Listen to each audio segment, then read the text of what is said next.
22, 106 wins. They go steamrolling, well, kind of into the playoffs. Their pitching is on point. They've got this android robot slash like wrecker on the mound and Justin Verlander. You got Ryan Stanek setting records, Jose Altuve hitting 300, Yordan Alvarez hitting 300. I mean, who wants to face this lineup? We've got Sports MT, Matt Thomas from Sports Talk 790 to talk about the season, the grades, what the matchup would be, whether it's Seattle or Toronto. So stay tuned and check us out on this edition of Locked On Astros Live. Hello and welcome to Locked On Astros, your daily Astros podcast. Here are your hosts, Eric the Man Huysman and Brett H-Town Wheelhouse Chancey.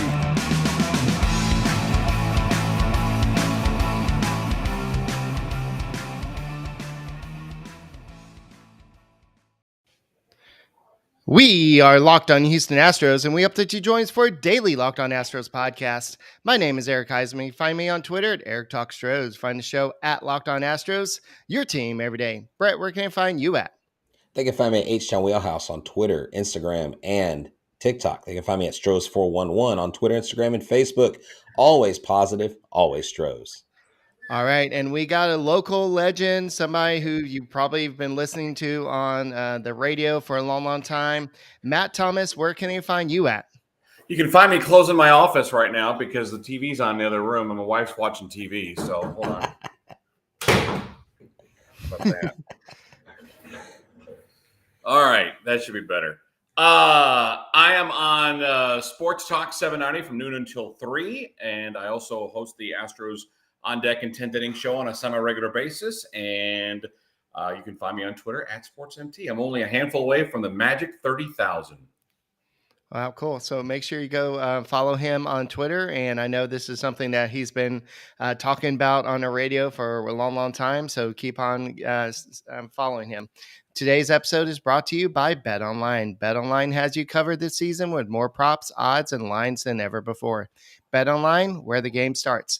And guys, thank you for making Locked On Astros podcast your first listen every day. Whether it's on YouTube, make sure you keep on subscribing to us and give us a big like when you like our content. And go ahead and listen to us on your way to work on Apple, Odyssey, Spotify, wherever you listen to your podcasts. Make us your first listen every day.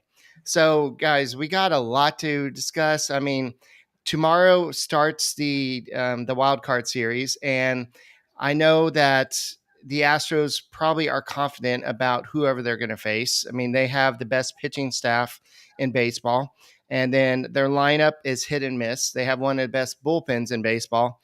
So in one way, it doesn't really matter who they face, but whoever wins the Blue Jays versus the Mariners series, it will kind of depend on what Dusty Baker and James Click does with the roster. And so that's something that we do want to talk about here. Joe Musgrove, we all love Joe Musgrove from his time with the Astros, but he kind of said something today about the 2017 World Series. We'll talk about that as well.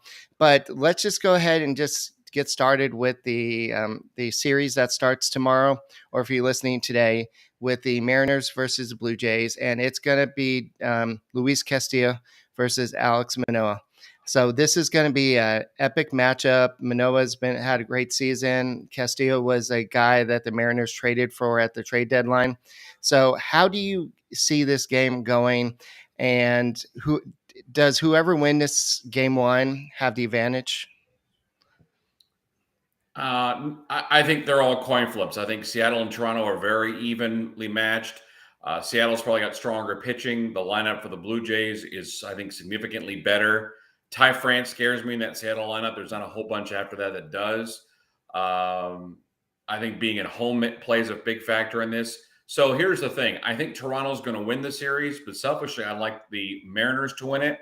I'd like for them to get all their excitement out of their pores because they finally made it to the playoffs for the first time in 20 years or whatever it is, and then get to beat down their life to the Astros. Because remember, was it or just around the All-Star break or shortly after, the Astros played the Mariners up in Seattle, and it was, let's fill up the stadium, T-Mobile Park. Let's get them going. Let's show them who's boss. And then what did the Astros do?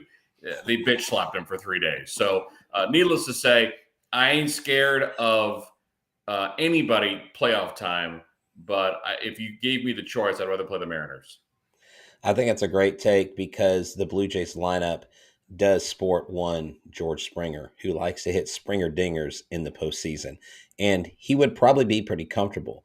But a counterpoint to that, and I talked to this on the show the other day, is he's never had to face playoff McCullers, playoff Verlander, playoff Valdez, playoff Javier, and so that may be a little bit different matchup for George Springer. He's faced them in the regular season, but he's never had to face them in this way. And I think with McCullers, with Verlander being healthy, with us essentially having 4 near aces in 1 through 4 spot, I think that's great. But Seattle, I think, again, Ty France, I think Julio Rodriguez is dangerous at the plate, but they are more controlled by their defense and their pitching, where, like you said, it's more of an offensive thing. And the Rogers Center, this is what I want. I want it to go all 3 games, and I want both teams to score 10-plus runs. I want the third game to go 25 innings, so they're absolutely dog-tired when they get to Houston, so they can just beat the pants off of them and move on. Well, I'll tell you what, either way, whoever wins that series is going to have good momentum. I mean, look, boys, we're talking about all these teams that are very, very good. They work their rear ends off to get to where they are. While in theory, I agree with you, I'm not all of a sudden going to say that if the series between the Mariners and the Blue Jays goes 3, that it's going to be a cakewalk. Remember last year, guys, when we started talking about the Astros postseason run, there was a plethora of pitching and which starter was not going to make it into the rotation come playoff time. Last time I checked, when I looked at the history books, the Astros were struggling to get guys to go 5 innings. So I don't think it's nearly as dire as it was a year ago, because you could kind of tell that Zach Greinke in particular was kind of running out of gas last year. There should be nobody right now running out of gas because they've all been relatively healthy. McCullers has been good the last couple of months. Garcia's kind of picked up a second win the last handful of days. And obviously JV missing some time after the disabled list trip. He's back in form. So I don't think that presents itself. I think pitching, the Astros are going to dominate regardless of who they play. Yeah, and the Blue Jays, we know how good the fans support them when they're in the playoffs, and the Rogers Centers is going to be rocking over there, especially with them with home field advantage in games 1, 2, and 5 if needed. So that's definitely something to look forward to. So the Blue Jays definitely have one of the best lineups in baseball, and they have a 760 OPS as a team. They have 200 home runs. They're batting 264 compared to the Mariners 230 with a 705 OPS with 197 home runs. On the flip side, the Mariners have the not the best, but one of the better ERAs with the 3.59 ERA with 79 quality starts and a 119 whip. The Blue Jays have a 3.87 ERA with 73 quality starts and a 1.23 whip. So if you look at the starters for the Jays, the starters have a 3.98 ERA, while the bullpen has a 3.77 ERA. So there's a little bit, I guess the starters are a little bit more susceptible to getting lit up. And the Mariners, it's the bullpen is a little bit better at 3.33 versus the starters at 3.75. So I think that the Mariners have kind of lived by the bullpen and for the past couple of years, and now they've added some of the starters, especially some of these young guys. Then they went out and traded for Luis Castillo. So that they're definitely a team that can make some noise, but at the same time, their offense has not really been as strong all year. So we'll see what happens, but this definitely be interesting series. And it just sucks to be a division winning team like the Guardians. You're like, oh, we fight all year. Then we have to go to a 3-game wild card series and then we can get knocked out by a wild card team. But I guess it's better than 1 game, but this is just definitely a different setup. So Matt, do you like the new playoff format? I do. I like that it's a best of 3. I don't mind that it's all in one city because let's face it, boys, if you're going back and forth and traveling, you're pushing the season back already later than it probably should be.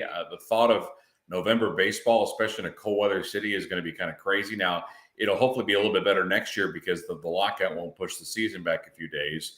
One thing that my partner Ross Villarreal and I were talking about on the show today is, could baseball reseed where, let's say, okay, now you're the Astros, and let's say that Tampa Bay upsets Cleveland. That's a 6 seed knocking off a 3.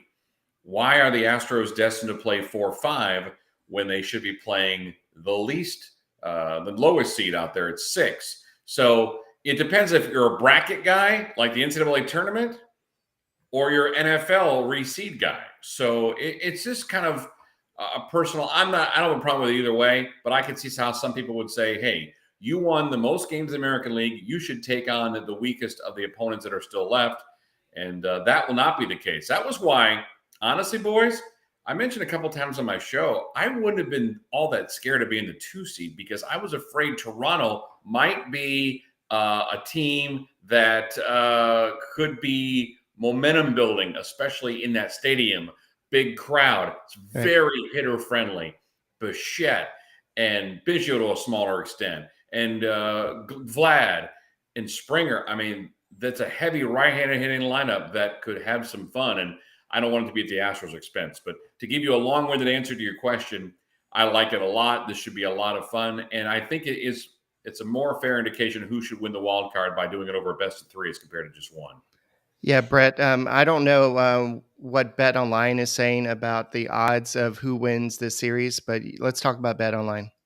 Yeah, so betonline.net is your number one source for your football betting info this season. That's right, not just postseason baseball, but football is in full swing. And the Houston Texans are charging towards maybe a single win, but hey, why don't you go to BetOnline and check it out? Find all the latest player developments, team matchups, news, podcasts, and in-depth articles and analysis on every game that you can find. And as always, BetOnline remains your continued source for all your sports wagering information. With live betting and up-to-minute scores from every sport out there, the fastest and easiest way to check in on all your favorite games and events, including MLB, MMA, boxing, and golf. Head to betonline.net or use your mobile device to learn more. BetOnline, where the game starts. All right, the playoffs start next Tuesday. Do you have your ALDS tickets? Well, if you don't, go to simpleseats.com. It's a great place to go get the tickets you need for the game that you want to go to. You want to be there when the Astros take on the Blue Jays, the Mariners, but you don't want to pay all the extra fees that some of the other sites charge you. So what about Simple Seats? It's a simple way to go to more games. They divide the venue into zones so you don't have to waste your time searching endlessly for seats. It's zone seatings equals the best value. You pick the zone, we pick the seat, you get the best possible price. No surprises at checkout. The ticket prices you see are the ones you pay with the all-in-ones prices. No added fees, period. And so I believe right now that the ALDS tickets are starting around $50 at Simple Seats, and you don't have to pay all the fees. And if you go there and use the code LOCKEDON10, you'll get $10 off your first purchase of $10, $50 or more. So go check them out, and that's where Brett and I get our tickets from. So why don't you go do this smart thing and don't pay all those extra fees. Yeah, so hey, Matt, I just wanted to say when we were talking about how the Astros match up versus these teams, I was saying to Eric the other day on the show, for me, I think it's more of a factor of will the bats show up? And I think even with this pitching, you don't have to score more than 4 or 5 runs. But if the pitching's not on, if they're having an off game, you don't want your offense to come in flat. I think if the Astros bats show up and they put up crooked numbers early, I think they can very well go into these series and come out of them pretty efficiently. So for me, my key factor is they got to be swinging the bats. They've got to be hitting. I love seeing Christian Vasquez get that home run, and you wonder how much of a role someone like Vasquez is going to play. And we can get into it a little bit, like what guys is Dusty going to leave off? What guys is he going to keep on? A little caveat here. You talk to Dusty Baker a lot. Okay. You get the opportunity to interview who I call the John Madden of MLB, because he says things sometimes that you're like, that was really cool sounding. I don't know what it meant, but it was good. And his comebacks to the press. And it's almost like he's like, I'm the old dog on the block, and I've kind of been here a long time. I got change in my pocket.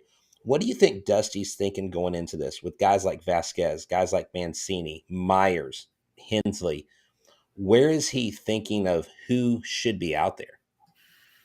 I think, well, I don't want to act like Dusty's. I'm just going to give you my two. The two things that I've discussed more than anything else is, are you carrying three center fielders? Does Jake Myers squeeze his way out of the roster? Because Mauricio Dubon, guys, I'm not buying that he is the specialty center fielder for Justin Verlander. I never bought that. I appreciate Dusty saying that. I just don't believe it to be true. And then the other question is going to be, especially if you face Toronto, do you need a left-hander out of the bullpen? And I think those, to me, are the two biggest question marks going in. And then probably the third question would be, who do you start game number 3? Do you go with Christian Javier or go with Lance McCullers? Do you go with the savvy veteran that's been there, done that? Or do you go with the guy that probably deserved the number 3 spot? Yeah, that's kind of something we've been talking about on a podcast. I mean, you kind of want to go with McCullers just because of his history with the Astros, but Right. Javier has been dominating the competition recently, and you want to say, hey, kid, you're doing a good job. Let's put him out there. So at my thinking is, if you're, let's say you're after you have Verlander and then Framber Valdez go, maybe it's 1-1 at that time, and you want to go ahead and try to save maybe Justin Verlander. So you want to go ahead and have Lance McCullers go that game. And maybe just so you don't have to bring. But Verlander wouldn't go. The earliest he could go would be game 4. And that's one of the things we argued about on the show today was that, let's say you're up 2 games to 1 of the series. Do you go with whoever you didn't start in game 3 to start game 4, or do you go to Verlander and finish it off? My philosophy is, if you've been bragging about how great your pitching staff is, I would take a chance and go with the McCullers and or Javi or whoever doesn't pitch in game 3, because A, they're good, and B, if you win that game and you don't use JV, you're guaranteed, no doubt about it, at least 2, if not 3 opportunities to see Justin Verlander in the ALCS. So is Hunter Brown a part of this bullpen in the ALDS? Because I have him in there. Well, let's do this. Let's put him in, but then tell me who's getting left off. Jose Urquidy. Jose Urquidy. Is it because you've already got one long guy? Garcia, presumably? It's because Garcia would be a long guy, and Jose Urquidy, I don't think matches up well in a relief role. I think he needs to be a starter to be most effective. And I think you save him for the ALCS and World Series. I think he's only off for 1 series. That's just okay. So let's narrow it down. The 3 candidates in my mind: Maton, Will Smith, or Jose Urquidy. I mean, Seth Martinez is not making. There's just no room for him. Right. I mean, I'm not even putting him in the equation. Not that he doesn't deserve it, because he's had a really good rookie year. But I don't think right now, if you're looking at the lay of the land, he's not the 3-way battle for spot 26. He's just not. Yeah, exactly. So I want to say Will Smith, because I wouldn't pick Will Smith, but he's a left-hander, and they love a lefty in the bullpen. Managers do, not just Dusty. Managers do. They love to have just that option. Whether or not you think it's a good one or not remains to be seen. But the one thing I keep telling my audience, for all the Will Smith haters, and first of all, I can't imagine him being in a super high leverage situation. Every situation in the postseason is leverage. There's no possibility that you can't say that 3 outs in the 5th inning wouldn't be important, or an out. But guys, managers love to have just that option. I would say, especially if you can't get left-handers out, but this Astro bullpen get everybody out. I mean, would you rather trust Ryan Stanek against a left-hander or Will Smith? If the answer is Ryan Stanek, then there's really no reason why you would carry Will Smith, unless you just want that security blanket. All right. So another conversation we've been having, Matt, is about Maton. He's been kind of up and down in the regular season, but we saw what he can do in the playoffs last year, where he was basically nails. So do you trust him when it comes to playoff time? If I'm building a pie chart of from most important to least important, he's not on the top of that list. All right. I mean, it's Montero, it's Neris, It's obviously Presley. It's Stanek. I mean, how much further do I have to go? I mean, okay, so he'd be my fifth reliever I don't want to go to? You tell me. I mean, do fifth relievers usually get into a division series? Now, in a championship series or World Series, he's going to probably have to pitch. It's 7 games. You guys know that in the World Series and League Championship Series that the managers have very quick triggers to pull in guys. I can't imagine in a short 5-game series you'd have to go much to your fifth guy unless the first 4 guys just got burned out and were terrible or were overused. And with it being such a short series, that shouldn't be an issue. Now with Hunter Brown, because one of the things that I keep going back to, and I mentioned on this podcast before, is I love this kid's confidence.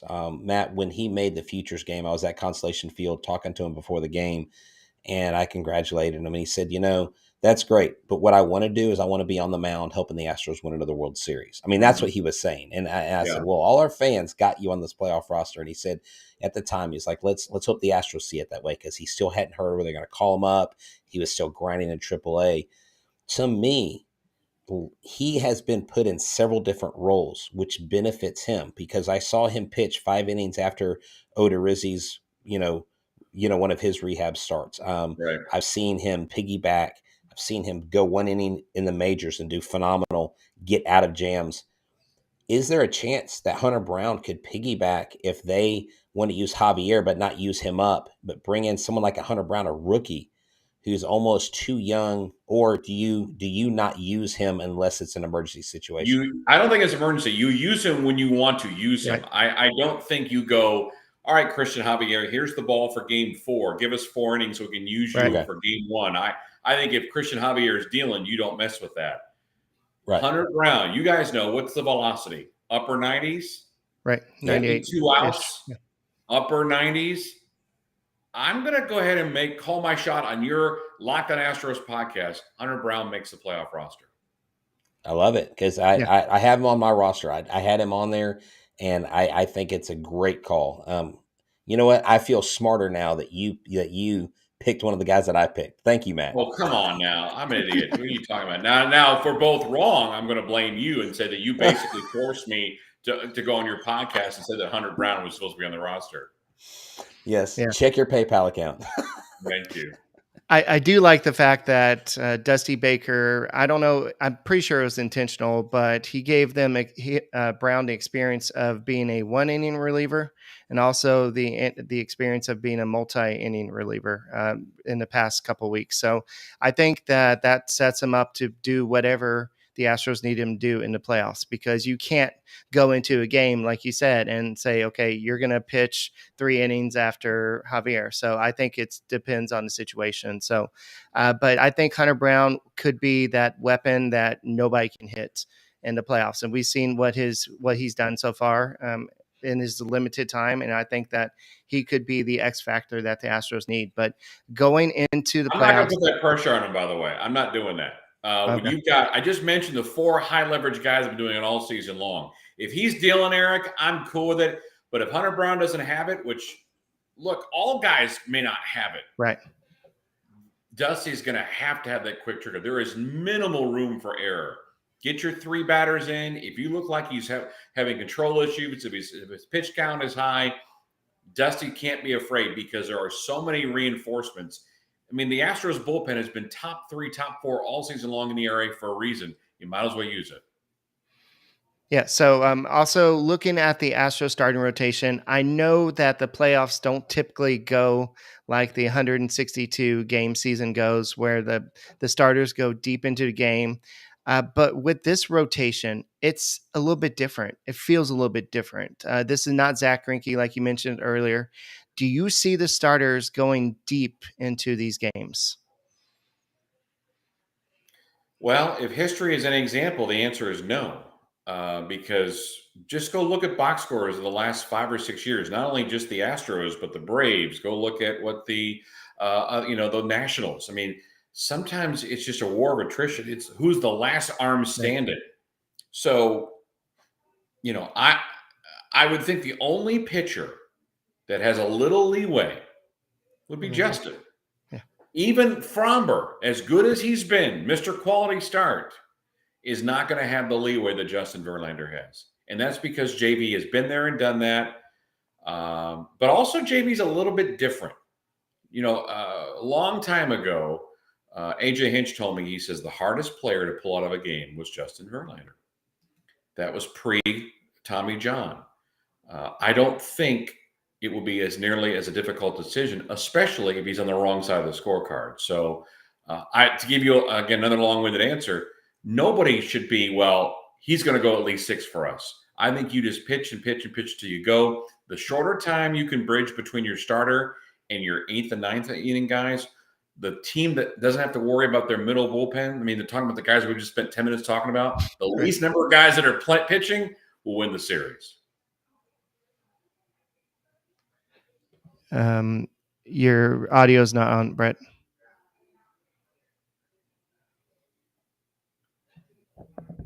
It's just me and you, Eric. All right. Yeah, that's fine. We'll just kick him out. That's fine. So Joe Musgrove, I know he's an old friend of the Astros, and he made some comments recently about the 2017 World Series. He said, I still don't feel great about wearing that ring around or telling people that I was a World Series champion on that team. I want one that feels earned, and that was a true championship. So that's the goal. So that's kind of, this is after, I believe he came out and said that right after the World Series and everything came out, he said that, no, it wasn't tainted because of the trash can. Now he's kind of backtracking and say, yeah, the World Series was tainted. So if the Astros do face the Padres in the World Series and they do play game 1 here, and let's say, I know Joe Musgrove's not going to be on the mound, but are Astros fans probably going to boo him because of this? A, yes. B, there's no chance in hell they're playing the Padres. No chance. They are not playing the Padres in the World Series. Let's go on to conversation topic B. This ain't happening. No worries. I said if. Well, hey, look, the Padres World Series is making the playoffs. Okay, I'm sorry, they're just one of those guys. And I don't know what happened on Mike earlier. Thank y'all for kicking me out. I would have kicked myself out as well. I ran out of talk minutes. Yes, if you only knew how true that was in my real life. But I want to talk about Jose Altuve, Matt, because Jose Altuve has had quietly one of the best offensive years. Not really talked about a whole lot outside of Houston as far as what he's accomplished, 920 OPS, over 300, still hitting the long ball, and just a consistent bat at the plate, game in and game out. How important is Jose Altuve, who's been here since 2011, for this team? Is he basically the captain of this team? He has been, even with the full throttle of Carlos Correa and company on this team. There's no doubt in my mind, when George Springer was here, when Carlos was here, they went to the quiet leader, Jose Altuve. Doesn't get in front of the microphone a lot, doesn't say a whole lot, just bites his fingernails, and he inherits 2 to 3 guys hits per game. He's my all-time favorite Astro, and I never thought I would ever say anything otherwise besides Jeff Bagwell, and Craig Biggio, and Nolan Ryan. He will be the greatest Astro when it's all said and done. He has been able to give you great postseason success. His range is still good. He draws walks today that he didn't draw 5 or 6 years ago. You mentioned the OPS, I think for the 3rd time is above 900. And when George Springer left to go to Toronto, everyone was so concerned about who the leadoff guy was going to be. Jose raised his right hand and said, I got this, and he's been fantastic. So as far as I'm concerned, you'll never hear me say a bad word about Jose Altuve. So does he break the all-time home run record for the postseason, this postseason? How close is he? I think, isn't he like 3 away? Eric, isn't he like 3 or 4 away from Manny Ramirez? He's pretty close. I believe so. Yeah. I believe he's at 26. This way. If we're counting on him to be one of the offensive stalwarts of the series, if he doesn't hit 3 postseason home runs, that means the Astros didn't go very far in the postseason, right? Somebody said 4. Okay, 4. Oh, he needs 4. Hey, he can do that. Let's go. He's also my all-time favorite Astro. So let me correct myself. Nolan Ryan's my all-time favorite because Okay. I've got to know him as an adult post-baseball life. So I have his cell phone number, and that just makes me the coolest person on earth. So I don't have Jeff Bagwell's cell number. I don't have Craig Biggio's. I don't have Jose Altuve's. I might get it someday, but since I have Nolan Ryan, he's number one. But 1A would be Jose Altuve, and then obviously Bagwell and Biggio would be 2A and 2B. All right, so we've kind of avoided the offense a little bit. So let's talk for a few minutes, like who would be clicking this offseason, this postseason offensively. I know in the past we've relied on people like George Springer, and the last year during spurts we relied on Carlos Correa with his watch and everything, and then he kind of went cold a little bit. But who do y'all see kind of taking off this postseason? I'm going to give you not a surprise name because, look, Bregman's going to have to hit. Jordan's going to have to hit. I mean, there's some automatics. Jose's got to get on base. My wild card is Jeremy Pena. If he's going to bat second, he's got to get guys over. And, think about it, boys. In baseball, the last 10 or 15 years, not so much the Astros, but a lot of teams would make their best overall hitter their number 2 hitter. When I was working in Minnesota about a decade, 15 years ago, Joe Mauer was their 2-hole hitter because he was just their best overall hitter. Great eye, made contact, didn't strike out. I want to know what Jeremy Pena is going to show up. And if he can move things along for that heart of that order, that's what I'm looking forward to seeing. So I think the 2 spot is going to be the key position, especially if Jeremy's going to own it, and he's owned it basically the second half of the season. Yeah, especially if Altuve leads off with a double. He pulls a ball to left field. He's on second base. Pena gets up. All he has to do is hit a deep sac fly, move Altuve to third. You got 1 out. Then you can score at least 1 run in that opening inning with the guys behind them. Kyle Tucker has, he just blisters the ball. But Trey Mancini on this offense, if he has become the Kyle Tucker of 2022 in bad luck hitting, Trey Mancini's been hitting the ball really well lately. He's just been hitting 2 people. Do you think Trey Mancini has key hits in this postseason, Matt? His September has been woeful. Yeah, I know. I don't know if the calendar turn changes things. Now, have there been guys that have been October heroes? Of course there have been. I'm going to have to give you I don't know as an answer, and I don't like doing that because that's a fence-sitter question. Frankly, to me, of all the acquisitions, does Vasquez come through with a big hit when he is an offensive replacement for Maldonado, say in the 7th or 8th inning of a game? How much does that 1-2 punch come into play? For me, Mancini's going to get every opportunity. I'm just not, and I like Trey a lot. I think he's a really, really good dude. But what I'm watching now is a man that is in a massive slump that I don't know if the pressure and 40,000 people watching him every day is going to all of a sudden change it. Yeah, definitely. And I think I'm going to go and give instead of a key player, I'm going to give a surprise player that's going to come out after struggling all year and have a good postseason. Somebody that's kind of had a little bit of success in postseason. That's Yuli Gurriel. I think that he may just he may just figure it out in the postseason.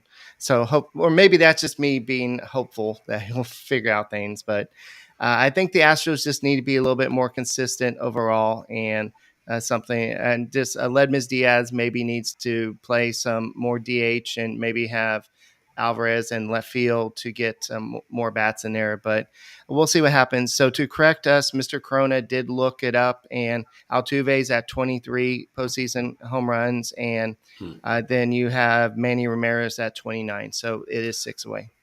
Oh, 6 away. Okay, that's a little bit different. But you remember I had said when Ledmus Diaz came off the All-Star break, he's been hitting really well. I really think Ledmus Diaz is one of your guys that is primed to have a key at bat, several key at bats, because when this guy's on. He's a very good hitter, and he is an asset to this team. I really hope that he has some fun playoff moments. I like our utility. It's upgraded from like a Derek Fisher type of person. David Hensley, does he make any noise? This guy has got talent. This guy has got tools. He's a monster. He can play infield, outfield, and he's been hitting really well. So I think there's going to be some things that happen that not the marquee names that these headlines may feature guys that aren't marquee names. The marquee names will be a part of it, but you may see these unsung heroes crop in. And that's what great baseball teams do. As everybody contributes, they do their job. And if they do their job, I don't see a team that can match up against them and defeat the Astros in the end. Well, to prove your point, one of the most memorable home runs was Marwin Gonzalez in Los Angeles for Game 2 of the World Series. I mean, that's what you want from Aledmys Diaz, right? You want him to be the Marwin Gonzalez of 2022. Yeah. There That's what the Astros need. So to close out the show, without thinking, who are the Astros going to play in ALDS? 1, 2, 3, go. Toronto. Wait a minute, 1, 2, 3. I'm the only one that spoke. Well, he's muted himself again. I guess he broke himself again. He Seriously, what kind of cheap ass internet are you using right now? Are you prepaying yours? What's going on? Yeah, I'm sorry. I only go on high production podcasts, not this crap that I can't talk to 1:30 at all times. My bad. Okay, 1, 2, 3. I say Toronto. Yeah, I would say Blue Jays too. So I just think that their hitting is going to overmatch the Mariners pitching overall. And so, but the Astros are 2-4 against the Blue Jays this year. But ironically, the Mariners are 5-2 against the Blue Jays this year. But I know regular season doesn't matter. But Matt, thank you once again for coming on the podcast. And where can they find you on Twitter? At SportsMT. I will be at Big City Wings tomorrow. We're going to be bringing my Wave Buster shirts. I hope this fan base of yours does not believe in the Wave, because the Wave sucks. And I'm not accepting coming on this show again if I find anybody, your listeners, like the Wave. At Wave Busters HOU, if you want to follow the new trend in America, and that's getting rid of the damn Wave. And we'll see you at Big City Wings Edo location tomorrow at 12 o'clock until 3. That's awesome. Check that out. And know that Game 3 of the ALDS pregame, we will be doing a live podcast at Hooters and NASA. So come check us out there. Thanks for hanging out with us, Matt. It was a joy.